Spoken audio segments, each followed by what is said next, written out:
Armsad sõbrad, meie tänane advendiaja ehk issanda tulemise aja teise pühapäeva epistel on võetud kirjast heebrealastele. Tegemist on ühe sellise kirjaga või sellise raamatuga piiblis, mida vahetevahel justkui kardetakse, sest seal on palju juttu Vana Testamendi rituaalidest ja ohvritest, kuigi tegemist on ühega Uue Testamendi raamatutest. See raamat on aga äärmiselt oluline, sest et see raamat või see kiri aitab meil mõista, mis on Kristuse ohvri tegelik tähendus. Aga see aitab meil mõista midagi või saada teada midagi ka esimeste kristlaste olukorra ja nende võitluste kohta, eeskätt iseendaga, oma enda hinges, oma enda südames. Kuna need kristlased, kellele see kiri oli algselt adresseeritud, elasid tagakiusamise olukorras ja selline olukord võib küll ühelt poolt inimesi kinnitada nende usus, aga teiselt poolt võib neid ahvatleda ka minema kompromissidele või püüdma olla samasugused nagu neid ümbritsev maailm selleks, et siin elus kuidagi paremini hakkama saada. Võib ju tekkida see küsimus, et mis mõtet on kõigel sellel võitlemisel? Mis mõtet on püüda midagi ära teha, kui sa näed, et sinust justkui midagi ei sõltu? Mis mõtet on seista tõe eest, kui kõik eelistavad elada vales? See on midagi, mis paljudele meie hulgast on ka isiklikult tuttav. Mitte ainult meie kristliku usu kontekstis, vaid nendele, kes on kasvanud üles Nõukogude okupatsiooni ajal seoses selle õhkkonnaga või olukorraga, mis valitses siis. Ka siis oli neid, kes püüdsid seista sellele valitsevale mõtteviisile vastu ja isegi kõnelda ka avalikult, aga märksa rohkem kippus olema neid, kes ütlesid, et mis mõtet sellel on. Niikuinii me midagi teha ei saa. Parem olla vait ja kaasa noogutada, et kuidagi edasi elada. Need esimesed kristlased, kellele on suunatud algselt see kiri heebrealastele, olid üsna samasuguses olukorras. Ja just sellisesse olukorda on mõeldud need sõnad, mida me kuuleme tänase epistlina Heebrea kirja 10. peatükist. Siin öeldakse nõnda. Ärge siis heitke ära oma julgust, mis saab suure palga. Teile läheb vaja kannatlikkust, et te Jumala tahtmist täites saaksite kätte tõotuse. Sest veel ainult pisut, siis tuleb see, kes peab tulema ega viivita. Aga minu õige jääb usust elama. Kui ta taganeb, siis ei ole minu hingel temast head meelt. Aga meie ei ole need, kes taganevad hukatuseks, vaid need, kes usuvad ja päästavad hinge. Võib-olla mõned teist teavad, et igal nädalal ma valmistan ette ühe käsitluse, milles ma võtan vaatluse alla just nimelt tulevaks pühapäevaks antud jutluse teksti või selle pühakirja teksti, mille alusel tuleb jutlustada meie kirikukalendri järgi. Ja seda tehes ma tihtipeale, see minu teksti käsitlus on mõeldud mitte ainult mulle endale, vaid kõigile neile, kes selle teksti peale jutlustavad. Seda tehes ma enamasti teen ka oma tõlke või toortõlke nendest pühakirja tekstidest, mida käsitletakse. Ja tegemist on tõepoolest toortõlkega, kuna ma püüan seal edasi anda võimalikult sõna-sõnalt seda, mis seisab kas kreeka või heebreakeelses originaalis. Ja nüüd selle tänase pühapäeva epistli toortõlke ma hea meelega loeksin teile samuti ette lisaks sellele meie ametlikule piiblitõlkele, mida te just kuulsite, kuna mulle tundub, et see aitab ehk veidi paremini või täpsemalt mõista, mida Heebrea kirja autor nende mõne salmiga meile ütelda tahab. Niisiis, minu tõlge oleks selline. Ärge nüüd mingil juhul heitke ära oma südikust, millel on suur tasu. Teil on ju vaja kindlameelsust, et kui olete teinud Jumala tahtmist, võiksite võtta vastu tõotuse. Õige pisut ju veel. See, kes on tulemas, tuleb ja ei viivita. Minu õige aga saab usust elama. Ja kui ta peaks taganema, ei ole minu hingel temas hea meel. Meie aga ei ole hukatuseks taganejate, vaid hinge säästmiseks uskujate hulgast.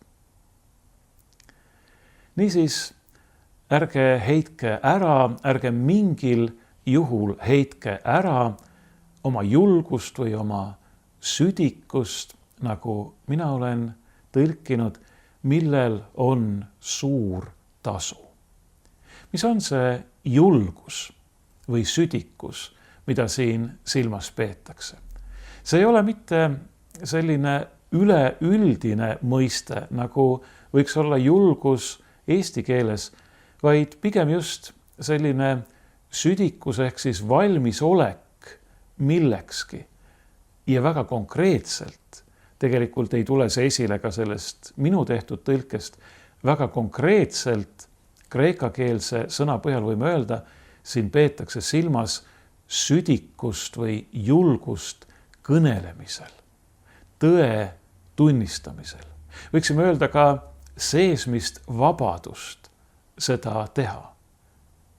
Just nimelt sellises olukorras, nagu ma ennist kirjeldasin, kus paljudele tundub, et sellel ei ole mingit mõtet, sellest ei ole kasu, parem olla vait, kaasa noogutada, et kuidagi elama jääda või elust ja selle hüvedest osa saada, neid mitte kaotada. Siin öeldakse meile vastupidist.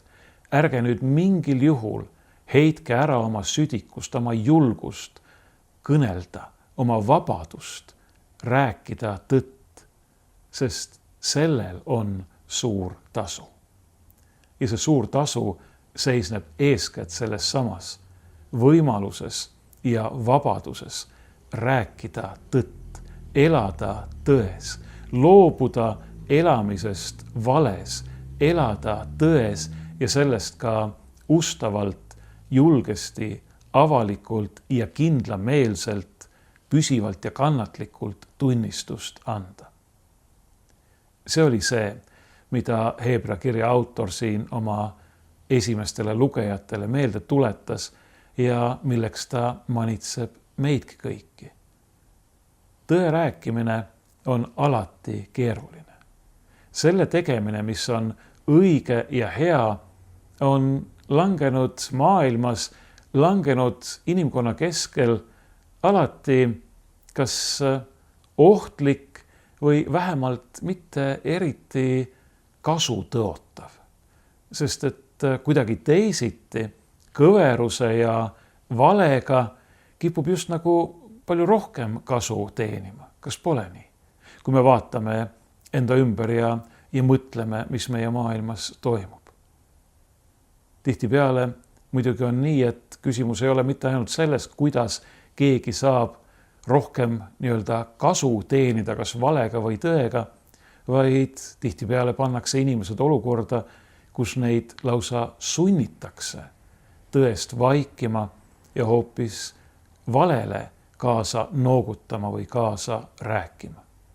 Selle saateks öeldakse enamasti, et ega me ju kelleltki midagi ära ei võta, aga tegelikult võetakse küll. Kui inimene sunnitakse minema kaasa valega, siis on temalt võetud ära just nimelt see vabadus ja õigus ja võimalus mitte ainult kõnelda tõtt, vaid elada tões, elada kooskõlas oma südametunnistusega. See tähendab elada tõepoolest õiget, sirgjoonelist ja mitte kahemõttelist või silmakirjalikku elu. Kui me ei saa elada tões, kui me oleme seesmiselt lõhestatud, siis selle tagajärjed võivad olla väga rängad. Enamasti on selle kõige kurjemaks tagajärjeks see, et me kaotame oma hinge. Ja mitte ainult siis, kui me kord peame seisma igaveses kohtus Jumala ees, kes on tõde, vaid juba siin, juba praegu. Kui inimene harjub vales elamisega, kui inimene loobub tõest tunnistuse andmisest ja hakkab seda loobumist õige pea ka õigustama, siis see inimene tegelikult kaotab, hävitab oma hinge. Siis ta taganeb hukatuseks, nii nagu meile siin selles meie tänases epistlis öeldakse. Et püsida tões, selleks on vaja julgust, selleks on vaja südikust, valmisolekut tõest tunnistust anda. Seda mitte ainult teada, mitte ainult tõeks pidada, vaid sellest ka tunnistust anda, selle nimel esile astuda, välja astuda. Selleks on vaja kindlameelsust, püsivust, mitte ainult kannatlikkust, vaid just nimelt kindlameelsust, püsivust, mehisust. Sest see on ju Jumala tahtmine. Jumal tahab, et kõik inimesed tuleksid tõe tundmisele ja pääseksid. Ja kui me teeme seda Jumala tahtmist, nii nagu meie tänases epistlis öeldakse, siis me saame osa tema tõotustest. Tema tõotus ongi see, et me päästame oma hinge, meid päästetakse. Hebrea kiri kinnitab meid selles, ütleb, et õige pisut ju veel, kannatage veel natukene. See, kes on tulemas, tuleb ja ei viivita. Kes see on? Loomulikult on see meie issand, meie õnnistegija Jeesus Kristus, kes tuleb tagasi, et mõista kohut kõigi nii elavate kui surnute üle, et võtta õiged oma isa igavese kuningriigi rõõmu ja õnne. Ta tuleb selleks, et need, kes on laiali pillatud üle selle maailma ja kes peavad kannatama, kes peavad võitlema, kes on pidanud isegi surema tõe nimel, taas kokku koguda ja nad oma õnnistusega üle valada, neile tõeline igavene elu kinkida. Minu õige aga saab usust elama. Meie nii-öelda ametlikus piiblitõlkes öeldakse jääb elama usust või jääb usust elama. Aga see, mida siin tegelikult mõeldakse, on just nimelt, et ta saab tõelise elu, ta saab igavese elu usu varal, usu läbi. See elu siin on, see on küll selle igavese elu algus, aga see on ikkagi veel ettevalmistusaeg ja märgistatud nii paljudest sellistest asjadest, mida me loodame, et me igaveses elus enam kogema ei pea. Kõikvõimalikest patu tagajärgedest. Igavene elu on midagi palju enamat kui lihtsalt selle praeguse elu lõputu jätkumine. See on tõeline elu. See on elu Jumalas, Jumala nägemises, täielikus osa saamises, tema õnnest, tema rõõmust, tema armastusest, tema täiusest. Ja kui me jääme kindlaks selle õige pisukese aja siin maailmas, kuni ta tuleb. Kas ta saadab selle ajaliku surma käskjalana meid kutsuma või oleme me siin maa peal elavatena nii kaua, kuni ta tagasi tuleb, seda me ei tea. Aga ühel hetkel me peame tema palge ees seisma ja see sünnib õige varsti. Ja see on suur rõõm, kui me oleme oma lootuse pannud tema peale, kui me usume temasse ja kui me ei ole temast ära taganenud, kui me oleme jäänud talle ustavaks, kui me oleme säilitanud selle julguse, selle kindla meele ja söakuse temast ja tõest tunnistuse andmisel, siis ei ole meil vaja karta. Aga kui me peaksime taganema, siis ta ütleb, siis ei ole minu hingel temast hea meel või temas, nagu oleks sõnasõnaline tõlge. Siis ei ole temas enam midagi sellist, millest Jumalal võiks olla hea meel. Mõtleme selle peale, kui rängad sõnad need tegelikult on. Mõtleme selle peale oma inimlike suhete kontekstis. Kui keegi, kes on meie jaoks väga oluline, olgu tegemist meie isaga või emaga või mõne õpetajaga näiteks või sõbraga või eeskujuga või kallimaga ja ta ühel hetkel ütleb, et ma ei näe sinus enam midagi head. Mul ei ole sinust enam hea meel. Sa oled mulle vastumeelne. Kui ränk see on, kui keegi peaks meile niimoodi ütlema. Kõige rängem on see siis, kui Jumal meile nõnda ütleb. Ärgu keegi meist kuulgu kunagi neid sõnu Jumala suust, mul ei ole sinust hea meel. Sest siis on kõik läinud, siis ei ole enam mingit lootust. Jumal kindlasti ei ütle neid sõnu ka mitte hea meelega, vaid ta ütleb neid suure kurvastusega, suure valuga. Selle valuga, mida me võime näha, kui me vaatame Kristuse risti peale. Ta on andnud ju kõik selleks kuni lõpuni, et tal võiks olla meist hea meel. Et me pöörduksime valest tõe poole, ülekohtust õiguse poole. Et me paneksime oma lootuse tema peale, et me usaldaksime ennast tema kätte. Ja see tähendab ka, et me käiksime tema järel. Et me teeksime tema tahtmist. Et me annaksime temast julgesti ja vaba südamega tunnistust. Et me ei oleks mitte hukatuseks taganejate hulgast, vaid nende hulgast, kes oma hinge päästavad või nagu oleks ehk õigem siinkohal kreeka keeles tõlkida, kes oma hinge säästavad, see tähendab alles hoiavad. Ma ütlesin, et kui me räägime hinge kaotamisest, siis see ei puuduta mitte ainult igavest elu, vaid see puudutab ka praegust elu, praegust olukorda siin.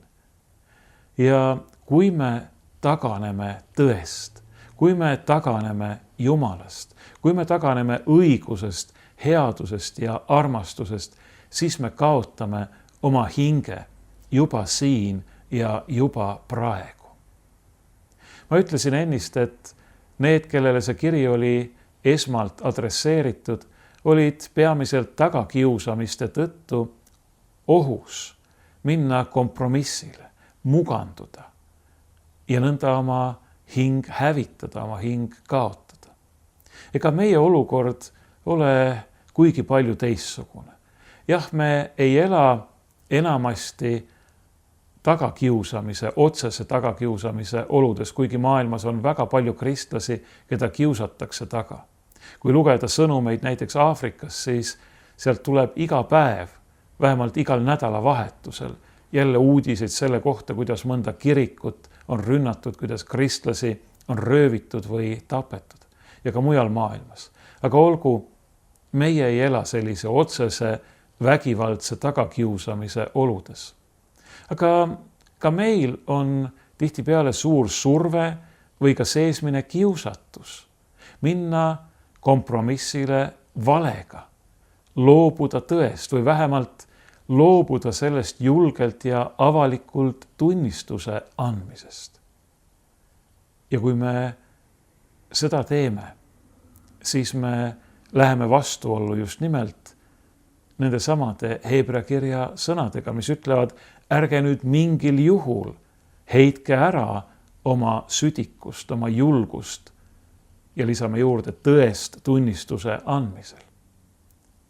Mitte ainult iseenda pärast, sest sellel on suur tasu tegelikult juba siin selles maailmas, sest me saame elada kooskõlas oma südametunnistusega, isegi kui me peaksime tagakiusamist kannatama. Veelgi enam igaveses elus, sest et Jumal tahab meile kinkida igavese elu, kui me jääme talle ustavaks. Aga sellel on suur tasu ja selles on suur kasu ka teiste inimeste heaks. Ja mõtleme, see on ka meie armastuse kohustus. Tõest, Jumalast, Kristusest, lunastusest, päästest, Jumala halastusest ja armastusest südikalt tunnistust anda, et teisedki inimesed võiksid olla päästetute hulgas, võiksid õppida tundma tõde, võiksid olla need, kes mitte ei kaota oma hinge, vaid säästavad oma hinge. Me oleme advendi ajas, Kristuse tulemise ajas ja on täiesti loomulik, et me mõtleme sellel ajal peagi saabuvate jõulupühade peale. Ja need tulevad ka õige varsti, pisut veel. Aga ärgem unustagem seejuures teda, kelle tulemist me tõeliselt ootame, pikisilmi peaksime ootama. Teda, kes on tulemas selleks, et tuua meile igavene elu ja õnnistus. Ja palugem Jumalalt tema vaimu abi, et me võiksime jääda kindlaks, et me ei kaotaks oma hinge, et me ei heidaks ära oma julgust, oma südikust, vaid võiksime olla nende hulgas, kes pärivad taevase kirkuse, igavese õnne ja rõõmu.